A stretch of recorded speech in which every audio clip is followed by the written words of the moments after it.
Assalamu alaikum and hi friends, welcome to chellamtips. Friends, இன்னைக்கு வீடியோவில் வீட்டில் வேஸ்ட்டாக இருக்க இது போல் பனியன் கிளாத் நைட்டியை எப்படி வந்து ரீயூஸ் பண்ணுறது அப்படிங்கிற வீடியோ தான் இன்றைக்கி நீங்கள் பார்க்க போகிறீங்க. ஸோ இந்த நைட்டி வந்து ரொம்ப யூஸ் பண்ணவே இல்லை. ஸோ இங்கே இருக்கிற கிளைமேட்டுக்கு இந்த நைட்டி வந்து செட் ஆகவே இல்லை. ஸோ அதனால் இதை வந்து நான் வந்து ஒரு ஹார்ட் ஷேப் உள்ள ஒரு பில்லோவாக மாற்றிடலாம் அப்படின்ட்டு இருக்கேன். ஹார்ட் ஷேப்பில் பில்லோனா ரொம்ப அழகாக இருக்கும், எனக்கு ரொம்ப பிடிக்கும். இப்போ நான் வந்துட்டு பெரிய சைஸில் வந்து இந்த ஹார்ட் ஷேப் பில்லோ வந்து ரெடி பண்ண போகிறேன். ஆல்ரெடி நம்ம சேனலில் ஹார்ட் வந்து எப்படி நம்ம வந்து பேப்பரில் கட் பண்ணணும் அப்படிங்கிற வீடியோவில் நான் ஆல்ரெடி முன்னாடியே சொல்லியிருக்கேன். நீங்கள் பார்க்கல அப்படின்னாக்கா நான் வந்து லிங்க் கொடுக்குறேன், டிஸ்கிரிப்ஷனில் லிங்க் கொடுக்குறேன், செக் பண்ணி பாருங்கள். இப்போ நான் வந்துட்டு ஆல்ரெடி முன்னாடியே கட் பண்ணி வச்சுருந்தேன். அந்த பேப்பர் கட்டிங் வச்சுட்டு இந்த நைட்டியோட அந்த கிளாத்தில் வச்சு கட் பண்ணி எடுத்துக்கிறேன். இதில் வந்து 2 பீஸ் இருக்குது.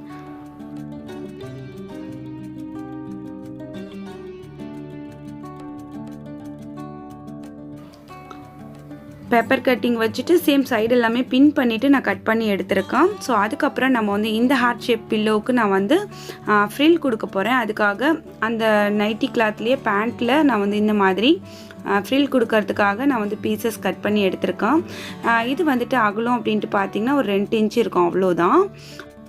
இப்போ கட் பண்ணி எடுத்து இந்த பீஸ் எல்லாமே ஒன்றோட ஒன்று நம்ம வச்சு அட்டாச் பண்ணிக்கலாம். அப்போ வந்து நமக்கு நீளமாக ஒரே பீஸாக கிடைக்கும். அதுக்கப்புறம் இந்த கிளாத்தில் வந்துட்டு ஒரு ஓரங்களை மட்டும் தைச்சிக்கோங்க, லைட்டாக மடித்து தைச்சிக்கிட்டா போதும். இப்போ நான் வந்து அட்டாச் பண்ணிவிட்டு இப்போ நான் ஓரங்களை வந்து மடித்து தைக்கிறேன். ரொம்பலாம் இல்லை, இது வந்துட்டு பனியன் கிளாத் அப்படிங்கிறதுனால இதிலிருந்து பிசிறு வந்து வந்துக்கிட்டே இருக்காது. அதனால லைட்டாக ஒரே ஒரு மடிப்பு மட்டும் மடித்து இந்த மாதிரி தைச்சிக்கோங்க. இப்போ பார்த்தா உங்களுக்கு தெரியும்னு நினைக்கிறேன். சேம் கலர் நூல் போட்டு தைச்சிக்கிட்டிங்கன்னா உங்களுக்கு சுத்தமாக ஒன்றுமே தெரியாது. அடுத்ததாக இந்த கிளாத்தில் வந்து நம்ம ஃப்ரில் வந்து தைக்கணும். அதுக்கு வந்து நம்ம ஹார்ட்டை வந்து ஃபர்ஸ்ட் இந்த மாதிரி மெஷர் பண்ணிக்கலாம்.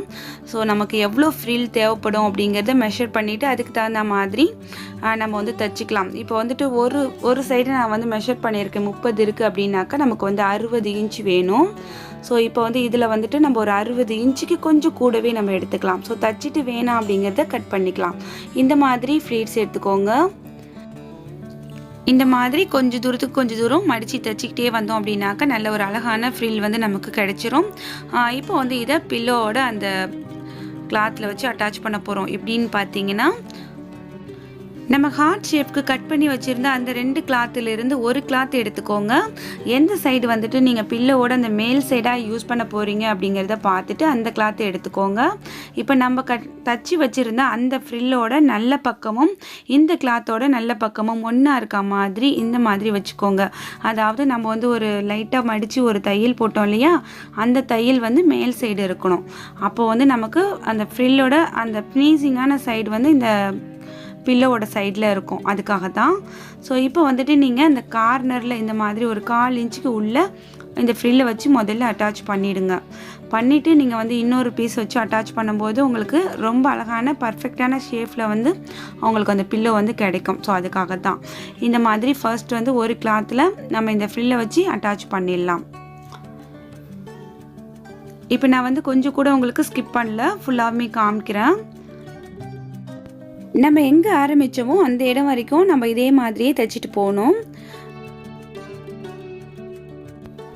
நம்ம இதுலேயே வந்துட்டு ஒரு கிளாத்லேயே ஃப்ரில் வச்சு தைக்கிறதுனால நமக்கு வந்து இந்த பில்லோவோட ஷேப் வந்து ரொம்ப அழகாக இருக்கும்.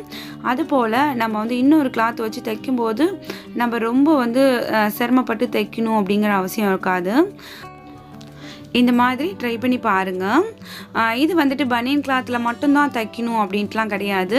உங்ககிட்ட என்ன வேஸ்ட் கிளாத் இருக்குதோ அதில் வந்துட்டு நீங்கள் அழகாக தைச்சி பார்க்கலாம். இந்த ஃப்ரில் கொடுக்கறதுக்கு நம்மக்கிட்ட வேஸ்ட்டாக இருக்கிற சுடிதாரோட ஷால் இருக்கும் இல்லையா, சிலது வந்து நெட் ஷால்லாம் நம்ம ரொம்ப யூஸ் பண்ண மாட்டோம். அந்த மாதிரி ஷால் கூட நீங்கள் வந்து இதுக்கு யூஸ் பண்ணிக்கலாம், ரொம்ப அழகாக இருக்கும். இப்போ நம்ம எங்கே ஆரம்பித்தோமோ அது வரைக்கும் வந்தாச்சு. எக்ஸஸாக இருந்ததை இந்த மாதிரி கட் பண்ணி எடுத்துகிட்டு நம்ம இப்படி தைச்சி எப்படி முடிக்கணும் அப்படிங்கிறத காமிக்கிறேன்.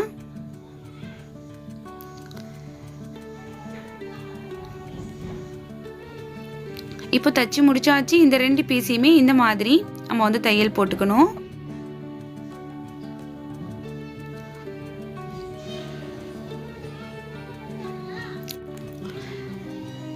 இப்போ இது போல் நம்ம தையல் போட்டதுக்கப்புறம் இந்த 2 பீஸுமே இப்போ வந்துட்டு நமக்கு ஒரே ஃப்ரில்லாக ஆகிடுச்சு பாருங்கள், தனித்தனியாக தெரியாது. இப்போ எக்ஸஸாக இருக்கிற அந்த பிசர் எல்லாமே கட் பண்ணி எடுத்துடலாம். அவ்வளோதான் ஃப்ரெண்ட்ஸ். இப்போ நமக்கு ஒரு கிளாத் வந்து ரெடி ஆகிடுச்சு. இப்போ இது மேலே தான் நம்ம வந்துட்டு இன்னொரு கிளாத்தை வச்சு அட்டாச் பண்ண போகிறோம்.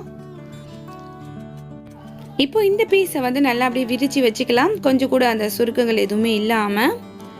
இது மேலே வந்து நம்ம இன்னொரு கிளாத் வச்சுருக்கோம் இல்லையா, அதோட நல்ல பக்கம் இந்த கிளாத்தோட நல்ல பக்கம் ரெண்டுமே ஒன்றா இருக்கா மாதிரி இந்த மாதிரி வச்சுக்கோங்க. வச்சுட்டு கண்டிப்பாக வந்து நம்ம வந்து ஃபுல் அண்ட் ஃபுல் பின் பண்ணிக்கணும். முதல்ல இந்த இடத்துலேருந்து நம்ம பின் பண்ண ஆரம்பிக்கலாம். கொஞ்சம் நமக்கு ஷேப் மாறினாலுமே வந்து அதோட லுக் வந்து நல்லா இருக்காது, அதனால் கரெக்டாக வந்து பின் பண்ணிக்கோங்க. செகண்ட் பின் வந்து இந்த இடத்துல பண்ணிக்கோங்க.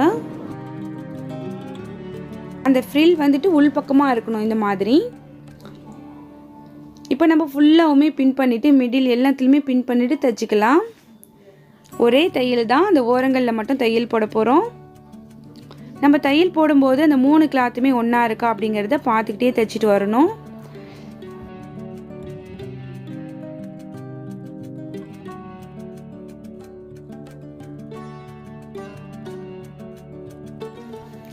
இப்போ வந்து நம்ம ஓரளவுக்கு தைச்சிட்டு வந்ததுக்கப்புறம் நம்ம வந்து ஒரு கை நுழையிற அளவுக்கு ஒரு கேப் வந்து நம்ம கொடுத்துக்கணும். ஸோ எந்த இடத்துலையாவது அதை நீங்கள் கொடுத்துக்கோங்க. நம்ம வந்து உள்ளுக்குள்ளே ஸ்பாஞ்ச் வந்து நம்ம திணிக்கணும் இல்லையா, அதுக்காக.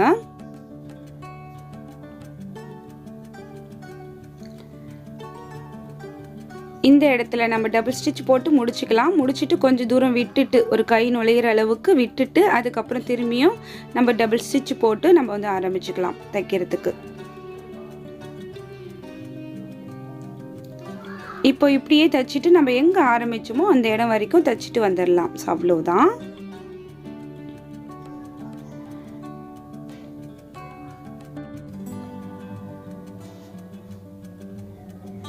இப்போ நம்ம வந்து ஃபுல்லாக தைச்சி முடிக்க போகிறோம் ஃப்ரெண்ட்ஸ். அவ்வளோதான், இந்த இடத்துல தைச்சி முடிச்சாச்சு. எங்கே ஆரம்பித்தோமோ அங்கேயே வந்து முடிச்சிட்டோம். இப்போ நம்ம சின்னதாக ஒரு கேப் விட்டுருந்தோம் இல்லையா, அது வழியாக நம்ம வந்து திருப்பிக்கலாம். அதுக்கு முன்னாடி எத்தனை பின் பண்ணியிருக்குமோ எல்லா பின்னையுமே கரெக்டாக ரிமூவ் பண்ணிவிடுங்க. ஸோ இப்போ வந்துட்டு நம்ம திருப்பி பார்க்கலாம் நம்மளோட அந்த ஹார்ட் பில்லோ கவர் எப்படி வந்திருக்கு அப்படிங்கிறத. ரொம்ப அழகாக வந்திருக்கு. நல்ல பெரிய சைஸில் நான் ரெடி பண்ணியிருக்கேன். நீங்கள் வந்து உங்களுக்கு என்ன சைஸில் வேணுமோ அந்த சைஸில் ரெடி பண்ணிக்கோங்க.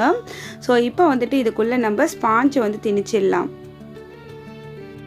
இப்போ நான் இது ஃபுல்லாகவுமே நல்லா ஸ்பாஞ்சை வந்து திணிச்சதுக்கப்புறம் நான் உங்ககிட்ட காமிக்கிறேன் பாருங்கள். ஸோ எப்படி இருக்குது அப்படிங்கிறத. இப்போ நல்லா ஃபுல்லாக வந்து ஸ்பாஞ்ச் வந்து நல்லா திணிச்சு வச்சுருக்கேன். இப்போ இந்த ஹார்ட் பில்லோட அகலம் வந்து என்ன இருக்குது அப்படின்னாக்கா 21 இருக்குது. நான் வந்து ஃபர்ஸ்டே சொன்னேன் இல்லையா, நல்ல பெரிய சைஸில் நான் ரெடி பண்ணியிருக்கேன் அப்படிங்கிறத. ரொம்ப அழகாக வந்திருக்கு. இப்போ வந்து இந்த கேப்பை வந்து நம்ம வந்து ஊசி நூல் வச்சுட்டு தைச்சிக்கலாம். சேம் கலர் எடுத்துக்கிட்டு நீங்கள் வந்து இந்த மாதிரி அந்த ரா பீஸ் அப்படியே உள்ளுக்குள்ளே தள்ளி விட்டுட்டு ஸோ உள் சைட்லேருந்து இந்த மாதிரி நீங்கள் தைச்சிங்கன்னா கொஞ்சம் கூட அந்த தையல் வந்து நமக்கு வெளியில் தெரியாது. இப்போ நான் வந்து ஃபுல்லாக தைச்சிட்டு உங்களுக்கு காமிக்கிறேன். ஃபுல்லாக தைச்சிட்டேன் ஃப்ரெண்ட்ஸ். இப்போ வந்து அந்த நூலை வந்து கட் பண்ணி எடுத்துடலாம். ஸோ அவ்வளோதான். அந்த நைட்டியில் ஒரு இந்த மாதிரி ஒரு நாட்டு இருந்துச்சு இல்லையா, அதை எடுத்து நான் வந்து இந்த தலகாணியில் இந்த இடத்துல நான் வச்சுக்கிறேன். கொஞ்சம் டிசைனாக அழகாக இருக்கும் அப்படிங்கிறதுக்காக. இது வந்து இந்த நைட்டிலே இருந்துச்சு. நீங்கள் வந்து உங்களோட ஐடியாவுக்கு தகுந்த மாதிரி நீங்கள் ஏதாவது ஒரு கிளாத்தில் தைச்சிட்டு கூட இந்த இடத்துல நீங்கள் வச்சுக்கலாம். அது உங்களோட விருப்பம்தான். அவ்வளோதான் ஃப்ரெண்ட்ஸ். இப்போ நம்மளோட ரொம்ப அழகான ஹார்ட் ஷேப் பில்லோ வந்து ரெடி ஆகிடுச்சு. இது போல் நீங்கள் ரெடி பண்ணிவிட்டு இதை வந்து நீங்கள் உங்களோட சோஃபாவில் இந்த கார்னர் சைடெல்லாம் வச்சிங்கன்னா ரொம்ப அழகாக இருக்கும். ஸோ 2 ரெடி பண்ணிவிட்டு 2 கார்னர்லேயும் வச்சிங்கன்னா ரொம்ப அழகாக இருக்கும். நம்ம உட்காந்துருக்கும் போது ஒரு சப்போர்ட்டுக்கு நம்ம தலகாணி வச்சுப்போம் இல்லையா, அதுக்கு இந்த மாதிரி தலகாணியை நம்ம யூஸ் பண்ணலாம். ஸோ இந்த தலகாணி வந்து என்னோடய சின்ன பையனுக்காக நான் ரெடி பண்ணியிருக்கேன். ஸோ அவன் வந்து ஹார்ட் பில்லோ வேணும் அப்படின்னு சொல்லி கேட்டுக்கிட்டு இருந்தான். அவனுக்கு வந்துட்டு இது நான் ரெடி பண்ணியிருக்கேன். இதை நான் எந்த டைமில் ரெடி பண்ணேன் அப்படின்னாக்கா நைட் வந்து ஒரு 12:30 இருக்கும். ஸோ அந்த டைமில் நான் ரெடி பண்ணேன். கிட்ஸ் எல்லாமே தூங்கிட்டு இருக்காங்க. இப்போ வந்துட்டு நான் அவனோட தலையிலேருந்து அந்த பில்லோவை எடுத்துகிட்டு நான் வந்து இதை வந்து சர்ப்ரைஸாக அவனுக்கு வச்சுருக்கேன். புள்ள காலைல ஏஞ்சதுமே வந்துட்டு அவ்வளோ ஹாப்பி. அந்த பில்லோவை தூக்கிக்கிட்டே வந்துட்டு கன்னத்தில் வந்து கிஸ் கொடுத்தான். இதை நீங்கள் தானே ரெடி பண்ணி வச்சிங்க, எப்போ செஞ்சீங்க அப்படின்னு கேட்டான். ஸோ நான் செஞ்சது வந்து அவனுக்கு தெரியாது, அவன் தூங்கிட்டு இருந்தான் இல்லையா. ஸோ எனக்கு ரொம்ப ஹாப்பியாக இருந்துச்சு. சின்னதாக நம்ம குழந்தைங்களுக்கு ஏதாவது செஞ்சால் கூட அவங்க வந்து பெருசாக அதை வந்து ஹாப்பியாக ஃபீல் பண்ணுவாங்க. ஸோ நீங்களும் கண்டிப்பாக இது போல் ட்ரை பண்ணி பாருங்கள். உங்களுக்கு இந்த வீடியோ பிடிச்சிருந்துச்சுன்னா எப்பயும் போல் லைக் பண்ணுங்கள், இனிமேல் நம்ம சேனலை சப்போர்ட் பண்ணுங்கள். இந்த வீடியோ பற்றின கருத்துக்களை மறக்காமல் இந்த கமெண்ட் செக்ஷனில் தெரியப்படுத்துங்க. உங்களோட ஃப்ரெண்ட்ஸ் அண்ட் ஃபேமிலி சர்க்கிளில் இந்த வீடியோவை ஷேர் பண்ணிக்கோங்க. அடுத்த ஒரு இன்ட்ரெஸ்டிங்கான யூஸ்ஃபுல்லான கண்டென்ட்டோட உங்களை நான் சந்திக்கிறேன். அது வரைக்கும் தேங்க்ஸ் ஃபார் வாட்சிங். பாய்.